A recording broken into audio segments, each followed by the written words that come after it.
गुरु जी के चरण कमलों में सादर वंदन। ओम नमः शिवाय, शिवजी सदा सहाय। ओम नमः शिवाय, गुरु जी सदा सहाय। स्वागत है प्यारी साध संगत जी का दिव्य आभा के इस सेशन में। गुरु जी के निर्देशों पर आधारित ग्रंथ है द लाइट ऑफ डिविनिटी। उसी का हिंदी अनुवाद है दिव्य आभा।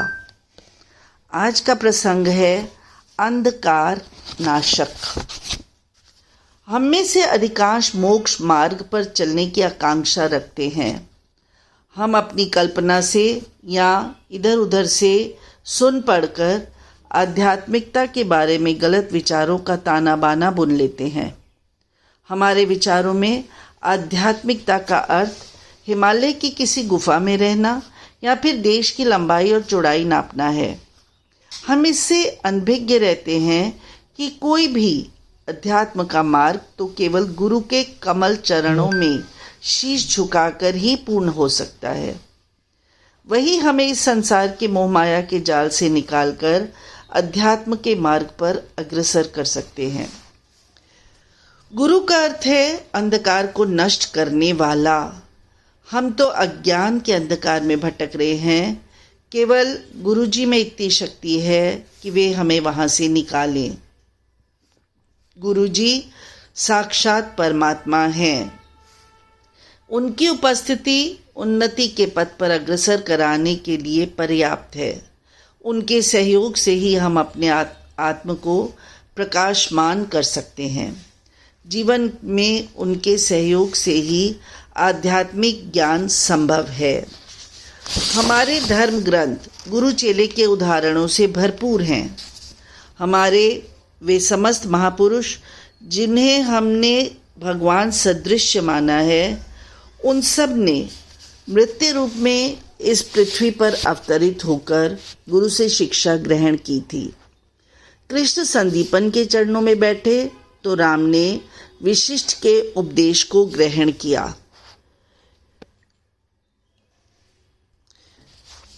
यीशु ने जॉन से जॉर्डन नदी के तट पर दीक्षा ली और देवताओं के गुरु बृहस्पति को कौन नहीं जानता।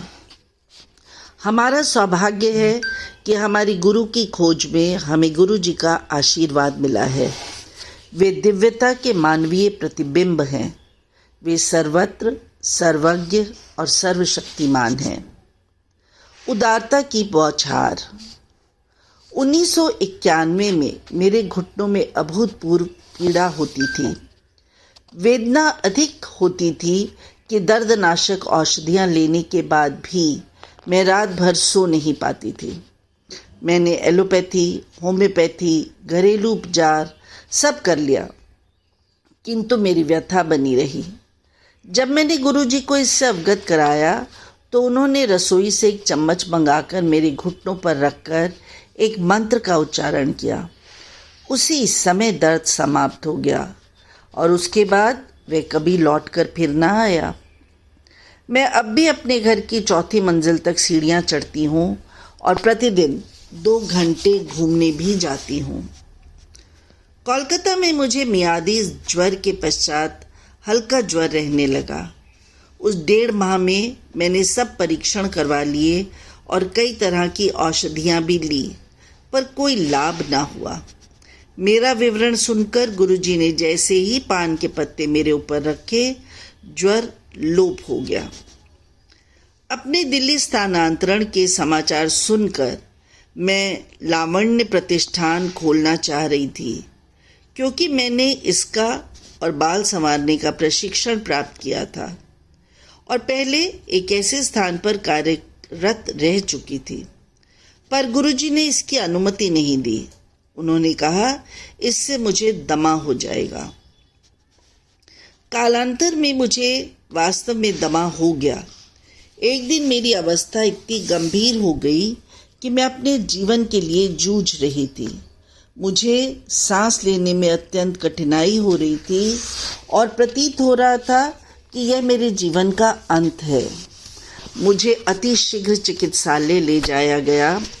पूरे मार्ग में गुरुजी का चित्र अपने हृदय से लगाकर उनसे अपनी जीवन रक्षा के लिए प्रार्थना करती रही। तत्काल मुझे प्राणवायु और कुछ इंजेक्शन दिए गए। बाद में चिकित्सक ने बताया कि 2 मिनट की देरी भी मेरे लिए घातक सिद्ध हो सकती थी। बाद में जब मैं गुरुजी के पास गई तो मेरे बोलने से पहले ही उन्होंने कहा कि उन्होंने मुझे दलदल से निकाला है। यह सत्य वचन थे। बाद में जब मैंने उन्हें श्वास यंत्र और प्रबल औषधियों से मुक्त कराने की बात बार बार की तो उन्होंने डांट कर कहा कि उन्हें स्मरण न कराया जाए, उन्हें मेरी समस्या के बारे में ज्ञान है। 1 मास व्यतीत होने पर मुझे अचानक आभास हुआ कि मुझे दमा नहीं था। इसका अर्थ यह था कि मुझे श्वास यंत्र की आवश्यकता नहीं थी। यात्रा पर जाते हुए सुरक्षा के लिए मैं अब भी श्वास यंत्र खरीद कर ले जाती हूँ और घर वापस आने पर उसी नवीन अवस्था में उसे दुकान पर वापस कर देती हूँ। दमा अब पूर्णतः समाप्त हो चुका है। एक बार संगत में गुरुजी ने एक भक्त के सिर पर अपना हाथ रख दिया तो वहाँ से गुलाब के फूल झड़ने लगे। गुरुजी ने वही एक महिला के सिर पर किया तो वहाँ पर भी यही हुआ। उस महिला ने अपने दुपट्टे में वे गुलाब एकत्रित कर लिए। वह अति सुंदर चमत्कार था। मेरे जन्म दिवस पर गुरुजी ने पूरी संगत के सामने मुझे अपने दोनों हाथ आगे करने को कहा। अचानक मेरे हाथों में ऊपर से एक साड़ी आकर गिर गई। गुरुजी ने कहा उसे मैं स्वच्छ स्थान पर रखूं और कभी ना पहनूं। उस साड़ी में से आज 10 वर्ष पश्चात भी गुरुजी की वह विशिष्ट सुगंध आती है। गुरुजी ने कुछ वर्ष पूर्व कहा था कि मेरी बेटी का विवाह एक अति शालीन व्यक्ति से होगा। मेरे बिना किसी प्रयत्न के मेरी बेटी का विवाह ऐसे ही घर में हुआ और गुरुजी की कृपा से आज वह 2 बच्चों की माँ है। गुरुजी प्रसाद वितरण कर सबको आशीष देते हैं। मैंने कई बार उनको स्वयं अपने खाली हाथों में से किसी बर्तन में से नहीं, शुद्ध घी का प्रसाद प्रकट कर वितरित करते हुए देखा है। एक बार इसी प्रकार एक भक्त को उन्होंने कड़ा प्रसाद दिया था। कई बार उन्होंने इसी भांति खाली हाथों में से अपनी सुगंध से भरे लड्डू निकालकर वितरित किए हैं। सबको मेरा परामर्श यही है कि अनेक कम गहरे कुएं मत खोदिए। इनका जल या तो खारा होगा या जल्द ही सूख जाएगा।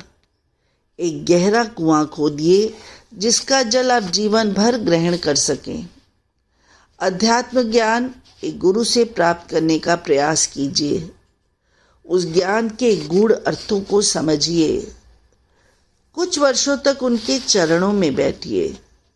यहाँ वहाँ घूमकर उत्सुकतावश कई लोगों के मध्य बैठकर अब थोड़े ही समय में अपनी आस्था खो सकते हैं। केवल एक गुरु के वचनों का पालन कीजिए। अनेकों के पास जाने से आप हैरान हो जाएंगे। आप किंकर्तव्य विमूढ़ हो सकते हैं। स्मरणीय है कि यह चिकित्सक से आपको निर्धारित औषधि मिलती है, 2 से परामर्श और 3 से दाह संस्कार की विधि।